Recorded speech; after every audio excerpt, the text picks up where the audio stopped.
Passo a palavra por 10 minutos regimentais ao doutor Fábio Medina Osório. Depois de tanta aguardo, o senhor tem uso da palavra pelos 10 minutos que dispõe. Boa tarde a todos. Senhor Vice-Procurador-Geral da República, presidente em exercício do Conselho Nacional do Ministério Público, e sua pessoa, gostaria de cumprimentar todos os conselheiros do egrégio CNMP e destacar que é uma honra estar na presença deste colegiado.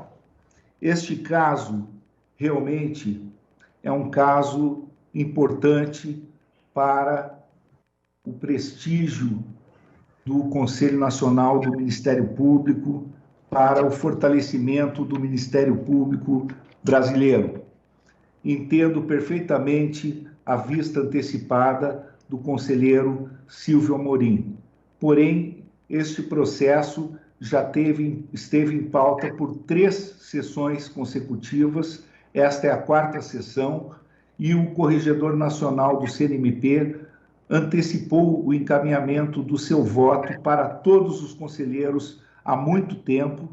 Da mesma forma, as partes encaminharam memoriais e despacharam por reiteradas vezes com todos os conselheiros. Tanto é que nenhum outro conselheiro salientou a necessidade de vista. O processo está, portanto, maduro para julgamento após o minucioso voto do Corregedor Nacional do CNMP. E por quê? Porque, efetivamente, é um processo que tem prova documental robusta. No caso, o que ocorreu aqui, Excelências, foi algo que está documentalmente provado. O que houve foi a decretação de sigilo judicial, no caso, por 2 decisões judiciais, no âmbito de investigações criminais.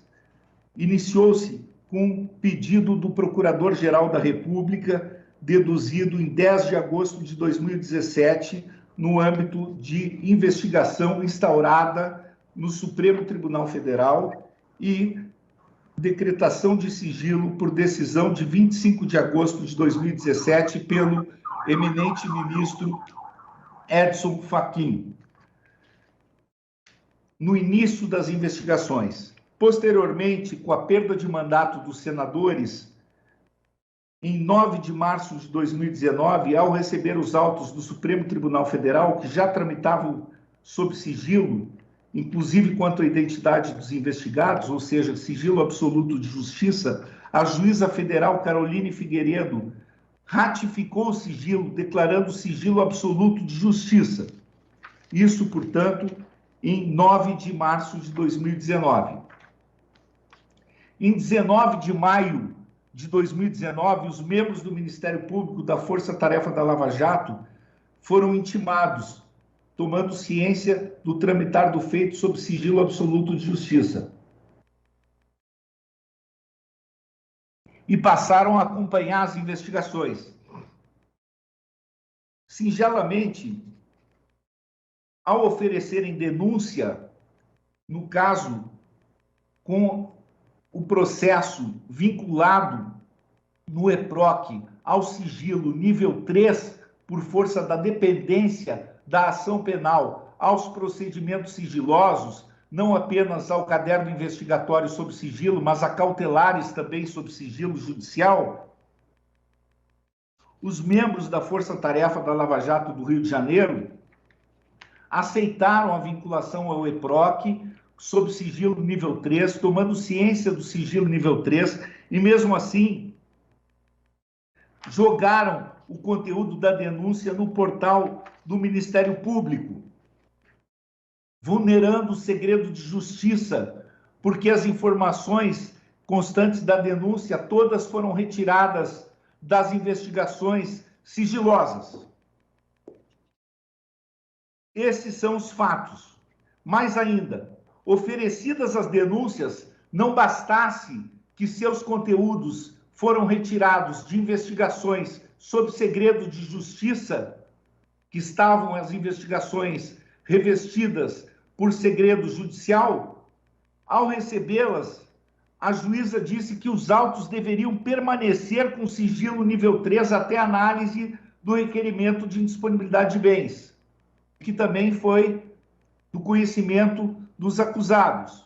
Ou seja, a juíza disse que a presente ação penal e os autos do inquérito que vinculava a ação penal, das cautelares, deveriam permanecer com sigilo nível 3 até análise do requerimento de disponibilidade de bens nos autos nominados na decisão judicial.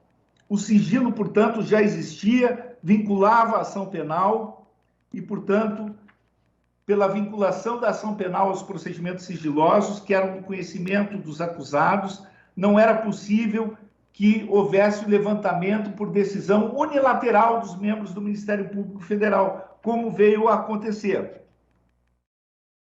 E, portanto, causou enorme estranheza que, posteriormente à instauração do procedimento no CNMP, os acusados, por e-mail encaminhado à juíza federal, procurassem obter da juíza uma interpretação a posteriori, no entendimento dela, sobre o conteúdo das suas decisões, o que efetivamente ocorreu, tendo a juíza manifestado uma compreensão absolutamente anômala sobre o conteúdo das suas próprias decisões, fora dos autos, e depois isso veio a ser juntado aos autos, dizendo à juíza, por um ofício enviado por e-mail aos acusados e depois juntado aos autos, que o sigilo por ela decretado buscava resguardar exclusivamente as investigações, como se fosse possível essa interpretação a posteriori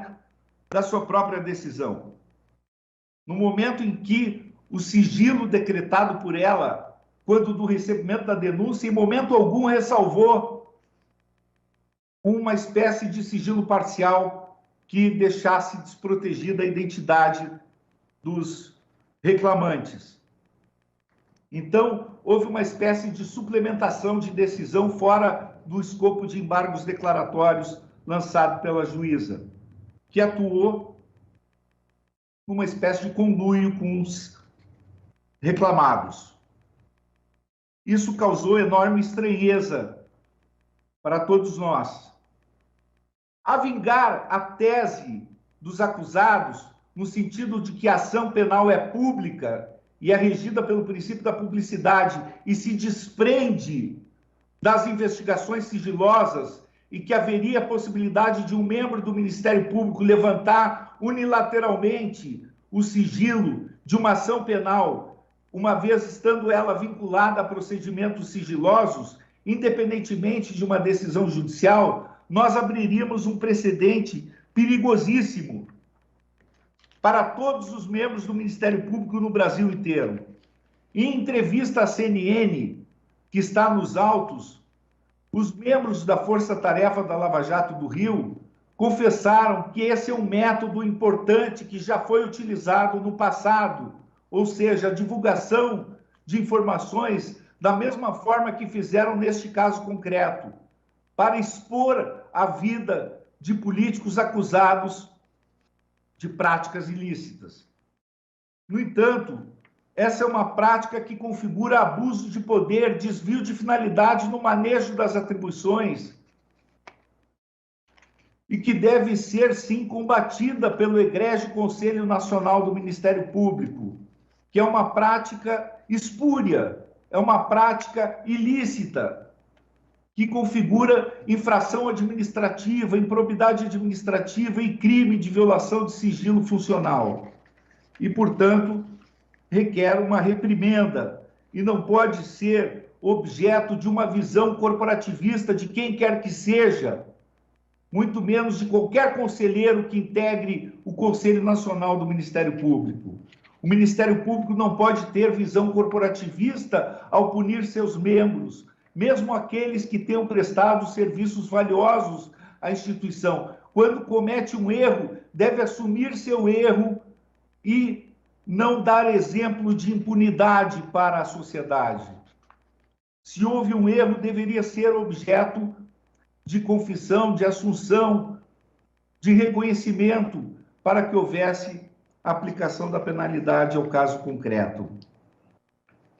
Mas a prática populista de execração pública, no caso, foi adotada e a quebra do segredo de justiça é uma infração gravíssima que merece uma resposta estatal que foi corretamente aquilatada pelo Corregedor Nacional em abstrato e que, uma vez desencadeado o processo, haverá de ser dada uma resposta à luz dos princípios da razoabilidade e da proporcionalidade. Concluo, portanto, pedindo aqui a abertura do processo administrativo sancionador e considerando que nenhum conselheiro pediu vista, que haja, sim, a abertura da votação hoje por esse egrégio Conselho Nacional do Ministério Público. Muito obrigado pela atenção.